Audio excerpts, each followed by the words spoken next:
আমাদের দাবি ছিল, এক নম্বর দাবি হলো যারা 15-16 বছর নিরীহ সাধারণ জনতাদেরকে হত্যা করেছে, যারা শাপলা চত্বরে হত্যা করেছে, যারা 2021 সালে হত্যা করেছে, যারা জুলাই আগস্টের 2024 সালে হত্যা করেছে, তাদের সকল হত্যাকাণ্ডের বিচার নিশ্চিত করে আওয়ামী লীগকে নিষিদ্ধ করতে হবে।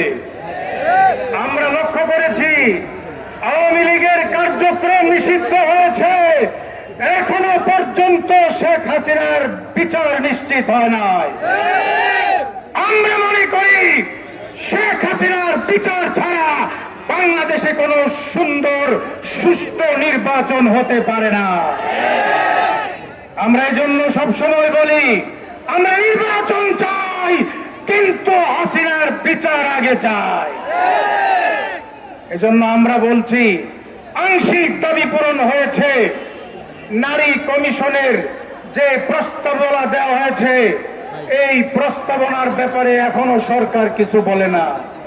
পরিষ্কার বক্তব্য, নারী কমিশন নিয়ে তাদের প্রস্তাবনা বাস্তবায়নের কোন ষড়যন্ত্র করা হলে তার বাংলা জবাব দেওয়ার জন্য আমরা প্রস্তুত আছি। মামলা নিয়ে কথা তো আমাদের পরিষ্কার। ইউনূস সাহেবের মামলা উঠ্র হয়েছে, হেফাজতের মামলা কেন উঠ্র হলো না? জুলাই আগস্টের মামলা উঠ্র হতে পারে।